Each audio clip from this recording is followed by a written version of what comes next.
Bonjour, bienvenue à vos 10 minutes juridiques avec le cabinet avocat Lando associé par VK. On va parler pollution lumineuse tout à l'heure, mais maintenant, les brèves. 1. Une ASA pour motif syndical peut être abrogée pour nécessité de service. Le temps de déplacement des agents ne peut être indemnisé forfaitairement, mais en fonction uniquement de la durée réelle, même si c'est techniquement parfois difficile. En matière d'achat, acheter des formations sans respecter les règles de la commande publique, on sait que c'est illégal, on sait que c'est une infraction, c'est évidemment aussi une infraction financière, nous confirme la CDBF. Le Conseil d'État a rendu une décision intéressante sur le fait que la responsabilité pour faute assimilable à une fraude ou à un dol du constructeur va entraîner des conséquences particulières sur le point de départ de la prescription. Et puis, un autre arrêt intéressant sur les rapports ô combien complexes entre architectes, entrepreneurs et maîtres d'ouvrage quand il y a un problème de responsabilité solidaire du mandataire d'un groupement de maîtrise d'œuvre.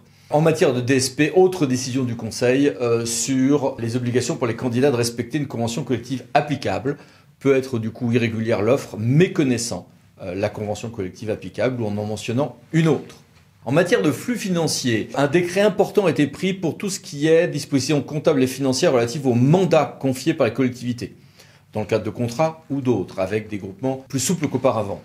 Et puis, un nouveau pas a été fait pour la facturation électronique. Donc, on a les facturations fournisseurs via Chorus Pro, mais côté usager, une nouvelle étape avec un décret et un arrêté du 7 octobre 2022. En matière électorale, le Conseil d'État a rendu un avis contentieux sur les remboursements des frais de propagande. Ça inclut bien les frais de conditionnement et de transport, donnant lieu à remboursement forfaitaire pour ceux qui ont 5% des suffrages. Et au-delà, il peut y avoir intégration dans les comptes de campagne.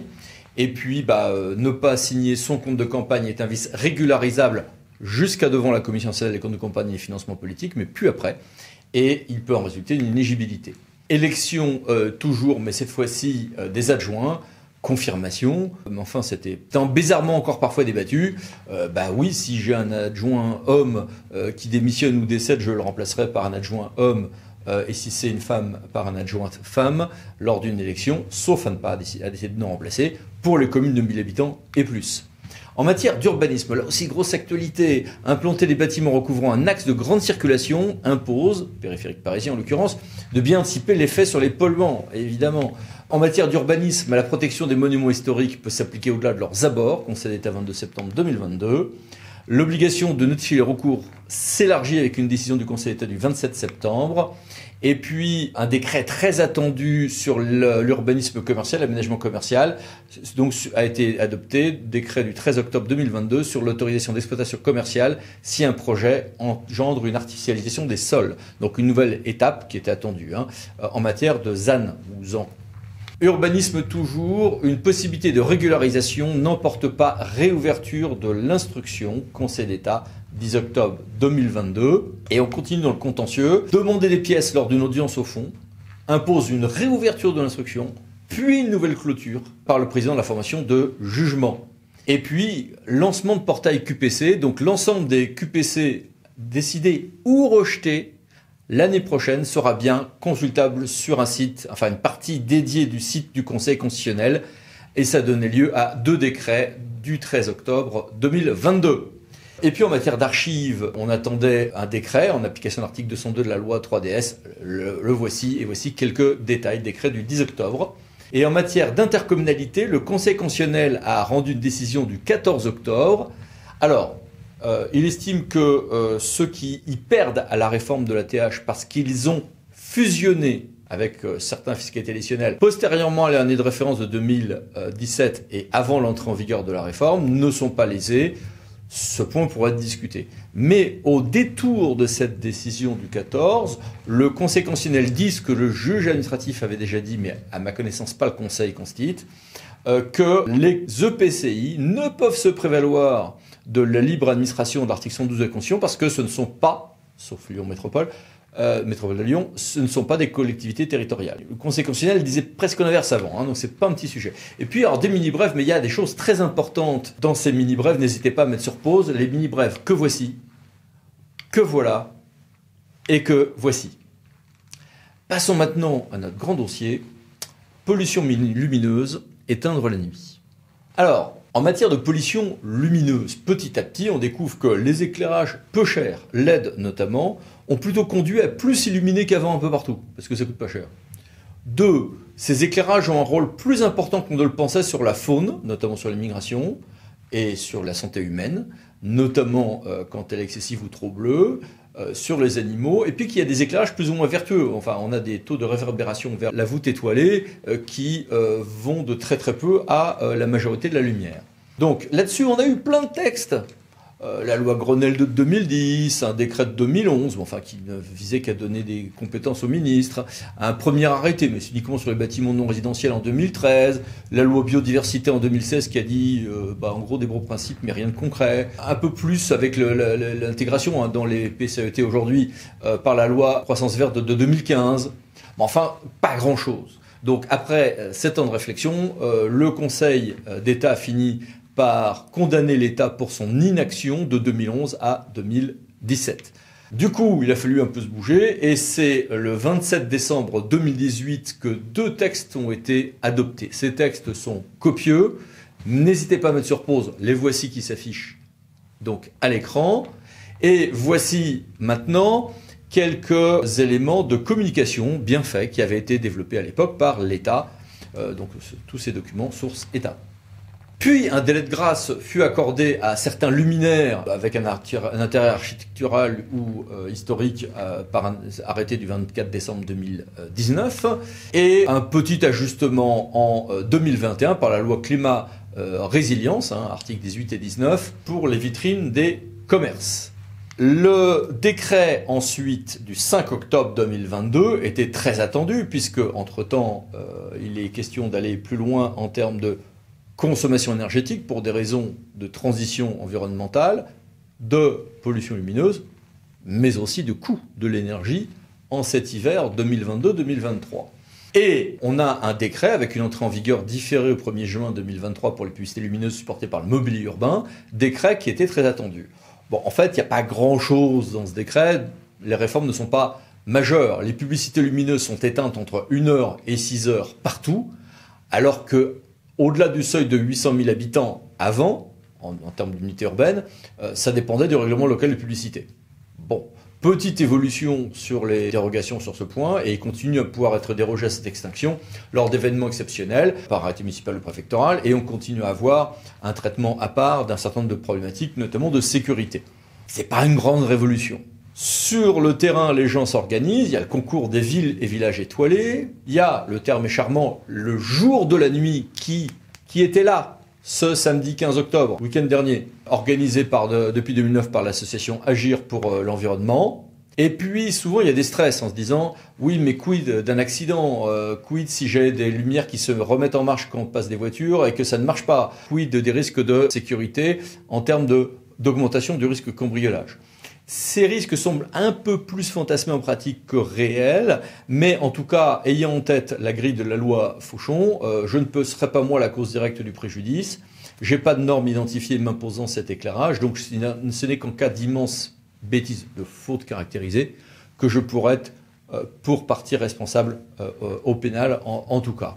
Donc risque vraiment très évanescent. Sur tout ceci d'un point de vue pratique, allons ensemble à Limoges. Bonjour Monsieur le Premier vice-président et bonjour Madame.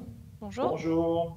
Première question Monsieur le Président, comment s'est passé pour votre commune, en tant que maire cette fois, la transition ? Sur notre commune, on a traité le sujet. Aujourd'hui, c'est la dimension économique qui impulse. Nous, c'était la dimension écologique. Donc, dès 2015, on a décidé de couper l'éclairage public sur la commune en milieu de nuit.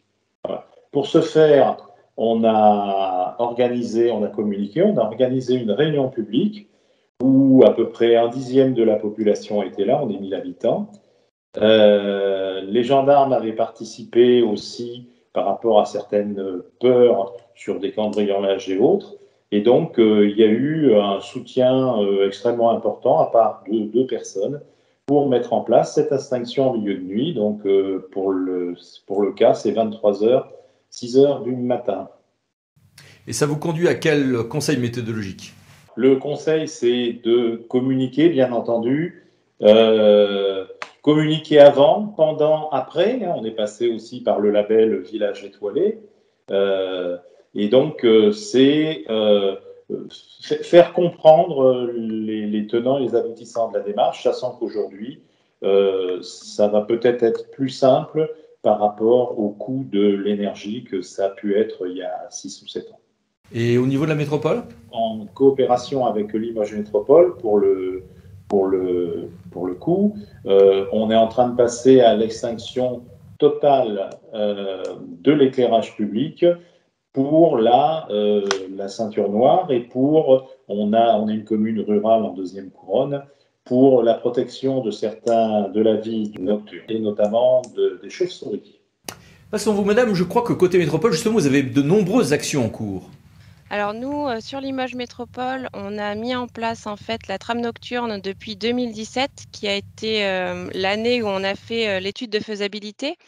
2018 à 2020, on a réalisé une étude qui était multifactorielle, où on a pris en compte et la pollution lumineuse et tout ce qui était espèces nocturnes, notamment les chauves-souris. Donc on a fait des inventaires sur site. Et à partir de 2021, on est sur une phase de mise en œuvre de la trame. Donc, chaque commune de Limoges Métropole a reçu un plan d'action avec les actions à mettre en place et les zones sur lesquelles il fallait vraiment prioriser ces actions. Donc là, on est à peu près au milieu de la phase de mise en œuvre et on a plusieurs aménagements qui ont été mis. Déjà, on a une première mesure qui est pour nous la plus symbolique, c'est l'extinction totale estivale. Donc ça, c'est une extinction qui se fait souvent juin, juillet, août, où il n'y a pas d'allumage du tout des éclairages publics. Là, cette année, en 2022, on a 6 communes sur les 20 qui sont déjà effectives en extinction estivale. On en aura 7 de plus en 2023. Et on fait aussi de la réduction horaire hors saison estivale. Donc, on tend en fait à augmenter le temps de nuit total sur les communes. Donc ça, c'est vraiment les actions les plus importantes qui sont menées en collaboration avec les communes. Et avec quel premier résultat? On a aussi plein de gens qui nous expliquent que finalement, ils revoient le ciel étoilé, les chauves-souris aussi. C'est plutôt probant. Après, ça passe aussi, toute cette phase d'extinction passe aussi par une grosse phase de sensibilisation. On fait des animations sur des soirées entières, ce qui s'est passé d'ailleurs à Aureil, qui a très bien marché. On a fait 140 personnes à Aureil l'année dernière, où on propose aux gens de voir ou d'écouter des chauves-souris, des rapaces nocturnes et aussi de faire des observations des éléments du ciel. Donc pour le moment, on n'a pas fait d'inventaire pour avoir des résultats. Et revenons à vous, Monsieur le Vice-président. Et quels conseils méthodologiques maintenant sur les questions spécifiquement de sécurité que vous avez eu à aborder en tant que maire et au titre de la communauté urbaine? Le conseil par rapport, parce que finalement, l'acceptabilité sur une commune qui est quand même rurale, elle est forte. Je suis toujours en 2017. La seule crainte sont les cambriolages, les passages. C'est pour ça que sur cette réunion publique, nous avions fait venir la gendarmerie, puisqu'on est en secteur gendarmerie, et donc qui avait donné quelques éléments et qui avait rassuré la population. Mais l'acceptabilité est bonne, puisque nous, on avait quelques craintes avec beaucoup de personnes qui seraient plutôt opposées à l'extinction, et c'est l'inverse. On avait majoritairement, les gens qui se sont déplacés étaient des gens qui étaient favorables à cette extinction. Merci beaucoup, au revoir. Au revoir. Au revoir. Et merci à vous. À bientôt pour une nouvelle vidéo, les 10 minutes juridiques, par Lando Associés pour VK. Pensez à vous abonner. Merci. Au revoir.